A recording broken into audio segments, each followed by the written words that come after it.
Hey, greetings, Virgo. This one's for you. That's you over here. This is Star Illumination. This is your love and relationship report for April 2018. Just a generic report, like we do. And it's for lots of viewers. So if it doesn't make much sense to you, watch for your sun, moon, and rising, and then maybe reinterpret everything, okay? We're going to use the crucible spread, okay? And you'll understand. The whole idea is that there's you, Virgo, there's a significant other, and then there's the relationship itself. And the relationship itself has an identity and a structure and a integrity of its own, and that in a very healthy, loving relationship, both parties are aware of that, and they deliberately nurture and culture the crucible in order to sustain the relationship, and then they live inside the crucible. You'll see in just a moment, okay? So cards are well shuffled in advance. No jumpers, no flyers, no oracles, no reversals. There's not enough time or space, and the cards are beautifully painted in their original form, and that's just fine for tarot illumination. I was looking at the astrology. A lot of the reports this month, I've included some of the astrology, but you don't have any really serious, heavy, direct hits, so I don't want to stress it too much. These are not directly impacting you directly with all the Aries, Libra, and Capricorn energy here. Again, directly not here with the Aries, new moon energy here. Not too directly with this Cancer, Capricorn, moon opposition here. It's not a full moon, but it's quite a significant opposition around the 21st. And then, of course, the big new moon towards the end of the month, which is going to be the Taurus, if I got that, it's the full moon, pardon me, the Taurus Scorpio full moon. That's very harmonious for you, so you might enjoy that. So towards the end of the month, you might start to feel a lot of harmonious energy starting to work for you in love and relationship. We'll see. But there's a lot of challenging aspects going on that might affect you in deeper parts of your chart that are not going to show directly in this love and relationship report. Okay? I'm just letting you know. It's only fair. I kind of did it with all the other signs, so why not Virgo too? Okay, so here we go. Let's have a look. Cards are well shuffled. I think we're clear. Yeah, we're clear. We're good to go. So I'm going to cut it up and then read for you. I'm going to really split it. Okay. So please invite your angels to join you. Okay. And Tarot Illumination angels are here present with you. Okay. So it is a team effort. Okay. This would be the energy, love energy that you radiate. And it's like a radar transmission. You just pulse it out of you, and people receive it consciously or unconsciously. Over here would be the energy radiated by a significant other, a chosen one, significant, somebody specifically chosen in your life, in your world. Now, some people watch this when they're singles, okay? And if you want to, you can take the laws of attraction and extrapolate over to here in such a way that this would be what you might attract if. So in other words, if you're single and watching this, you could label this as what if, or who might be, okay? Over here, going deep into the soul of you, going deep into the soul of the other, going to the core of the relationship itself. And already you can see here the crucible. This is the bowl. This is in a very loving relationship. This is a very deliberately structured bowl that has tremendous strength to withstand the buffeting of everything that happens as we intimate, as we separate, as we intimate, as we separate. Okay? So we're going to look over here a little bit of the prospects, sort of the momentum, where it goes, if we think of it in terms of a little bit of time here, like like a snapshot of your life. And we're going to look at circumstantial energy, the weather, I like to think of it. And in Virgo, make the best of it, of course, like we all do. We have the Knight of Wands here. So my feeling here right now is that you have endured quite a lot. Most likely, my guess is coming through that heavy Pisces energy recently, which would have been the direct opposition for you, Virgo. You know, people think of Pisces as so sweet and gentle, but it's actually sometimes very hard energy to handle it. It's when it's really magnified and amplified, like it has been recently, with a very special emphasis on the Chiron energy, where a lot of the themes that came out, especially I noticed this with private readings recently, where a lot of what I would call goop is just coming to the surface. All the stuff that's been so deeply buried for so long started to come up to the surface. Like there was nothing that you could do anymore to pack it all down or hide it away. No more room left in your spiritual attic, your spiritual kitchen drawer, your spiritual basement, your spiritual dumpster out in the backyard. None of it. It's all full up to the point where it was putrefying. And eventually, all the stuff that needs revealing for the healing is exposed, and then you just deal with it. So you might have felt that March period to be quite challenging, that Pisces season to be challenging, but you're coming out of it now. So you might feel a sense of relief, and that's kind of what I'm feeling here. Like, wow, I survived all this. This is amazing. The reason I'm mentioning this for you, Virgos, is because Pisces would be your solar opposite. That's all. That's the only reason I'm mentioning it. But we're past that now. We're past that season. We're drifting through into the Aries season here. There's still some very powerful Pisces energy left because we've got Chiron coming up at 29 degrees, the last gasp, and we still have Neptune there for a long time to come.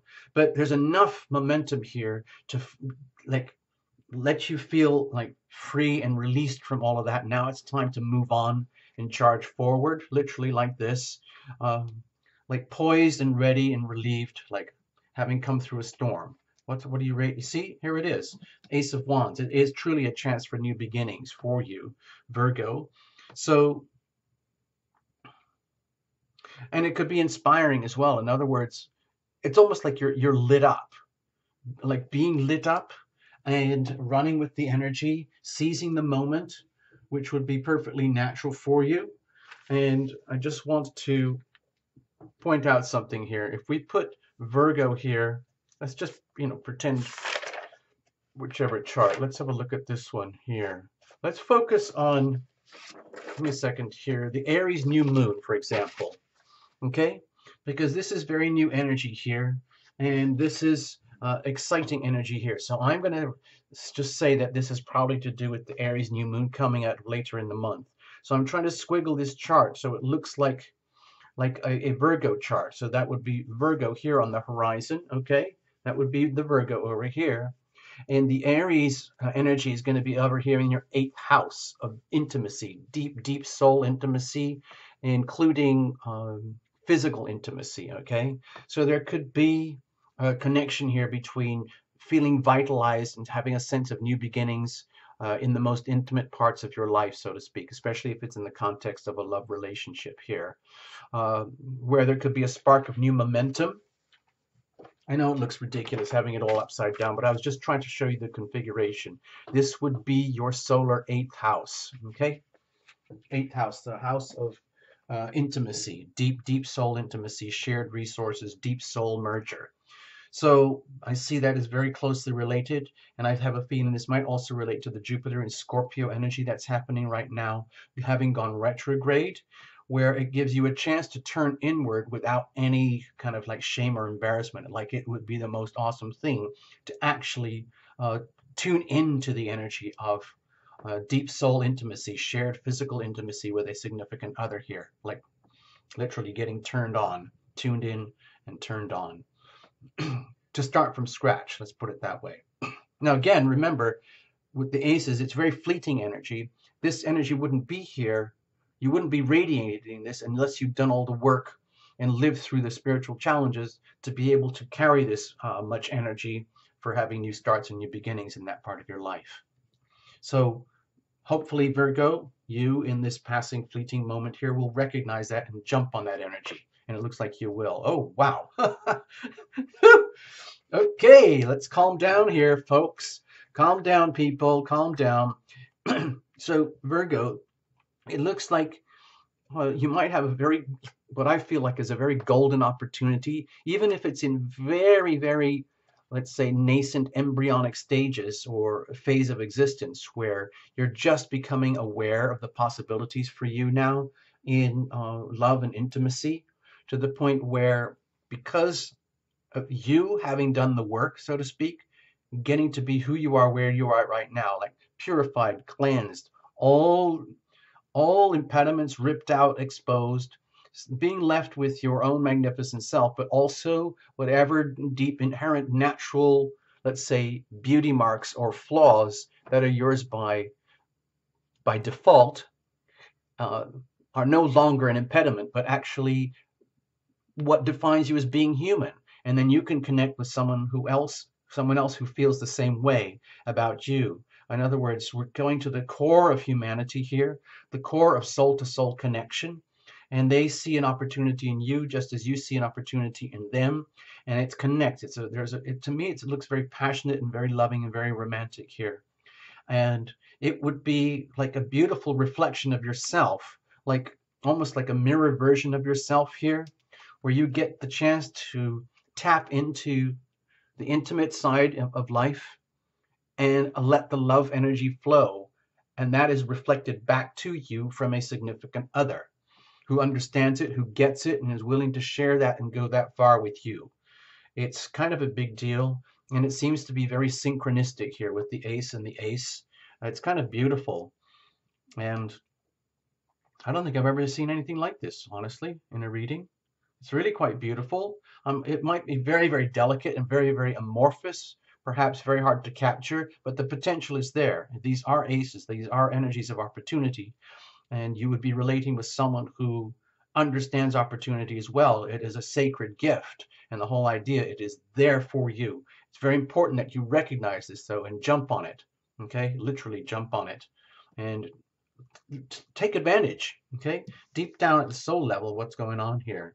Okay, well, with the Nine of Cups, again, it feels to me like this is very much having to do with having done the homework, where you have learned, at least at certain levels. I don't know if it includes all 9 cups here, but having learned and having done a lot of integration with yourself, almost like, you know, there's no swords here or anything, but like the forging of steel, like what happens when you are compressed and compressed and compressed, like with diamonds. You know, diamonds are very, very heavily compressed carbon. You know, carbon just looks like black soot, but when you compress it enough, it turns into diamonds.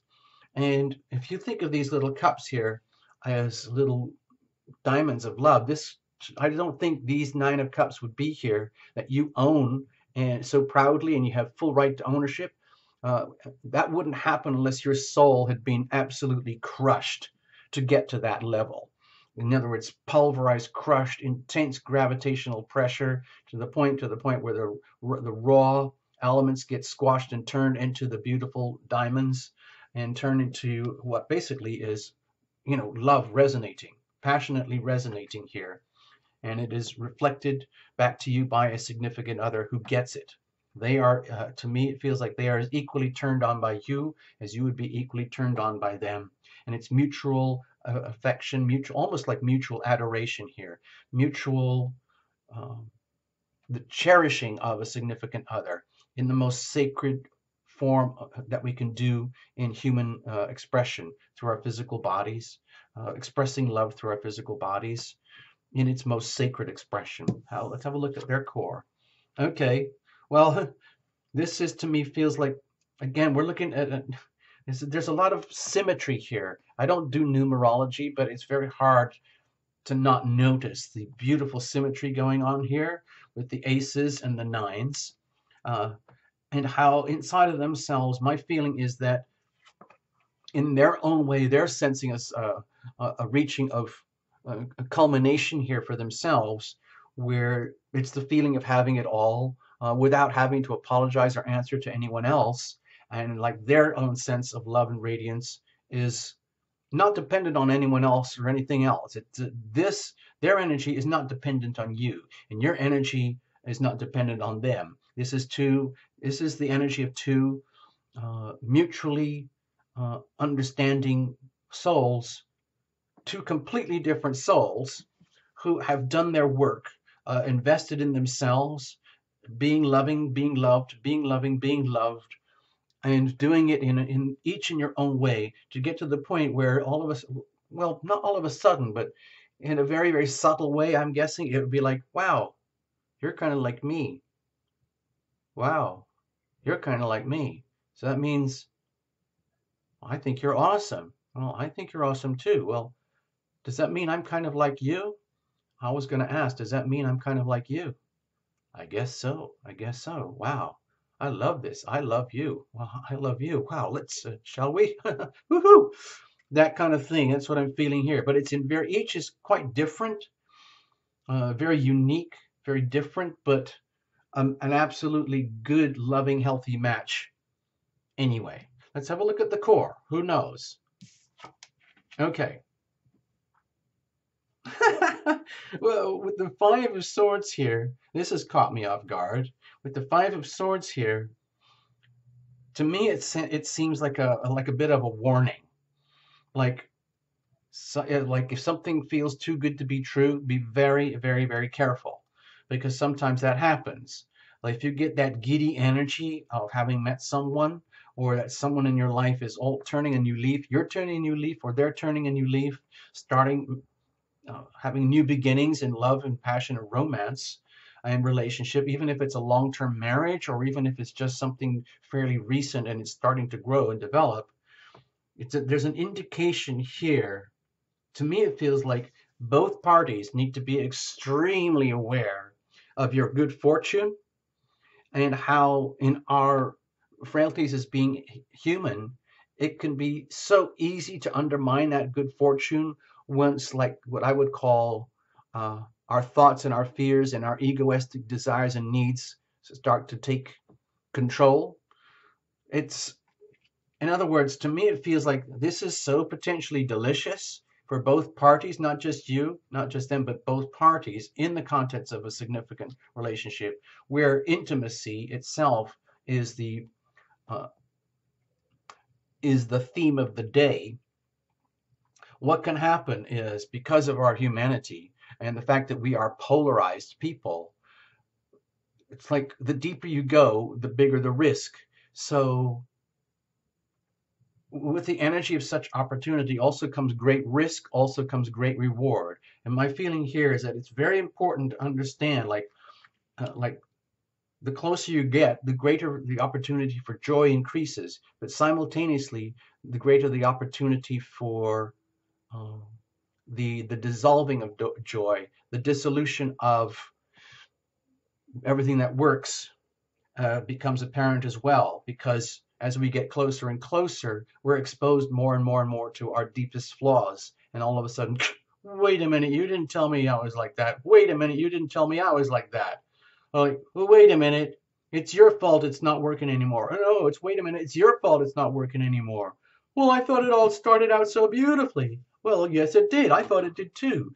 But then we really kind of got it on together, and now it's kind of getting all a little bit shaky. All I'm suggesting, dear Virgo, is that like the deeper you go, the more potential for joy there is, but the more potential there is for risk for that to fall apart. In other words, both of you will meet the unresolved parts of yourselves the deeper you go here.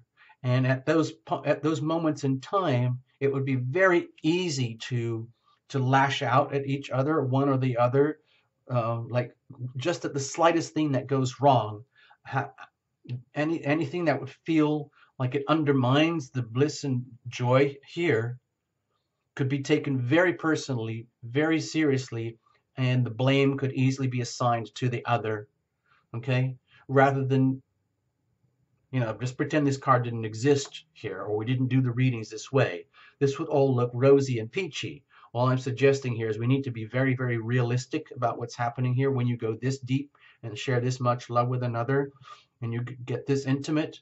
You are exposing yourself to risk, and the natural reaction to risk when it gets too extreme is to protect and defend and retaliate and lash out, okay? And even if it means trying to prove yourself that you're right, even though you might be totally out of line. Where does this take us? More aces. Oh my gosh. Okay. So again, it's new opportunities here, new openings, new beginnings. I see this as very much to do with the Jupiter and Scorpio energy, which is actually very harmonious for you. Uh, Virgo, it's just, Scorpio and Virgo are typically very comfortable together. And so to me, it feels like almost the deeper that you go, the deeper you get, the more luscious and more satisfying it is at the core soul level. And when you meet those obstacles that have never been met before, even though both of you have already done a lot of homework on yourselves, there's always more to do as you grow and evolve and go deeper into the most intimate ways that human beings can be. Eventually, you're going to meet those trigger points like, ouch, oh, ow, don't do that. Ow, ow, ow, don't do that. I didn't say you could do that. Ow, ow, I didn't say you could do that. That can trigger like the next level, what I would call next level awakenings about what actually works in love and relationship. And that starts a whole new chapter again going forward. In other words, the deeper you go, the deeper you go. And this is not like branded on you for life. This is a snapshot of a moment in time. And my feeling here with this moment in time is a chance to become blindingly awakened to the next level relationship dynamics and how it actually works. Once you've done all the homework to get together to this level of intimacy, just be aware that you will reach those moments where it goes and it sparks out and arcs out, but you can't blame each other for that. It's just a new level of awakening where both parties have to endure and understand that and see that as a chance to awaken to higher levels of understanding and truth and knowledge when it comes to the core essence of a loving relationship. So I'm very happy for you, Virgo. I'm just saying, sparks will fly, and be prepared. Okay, there you go. All right, I won't say anything more. I don't want to mess it up. Bye bye.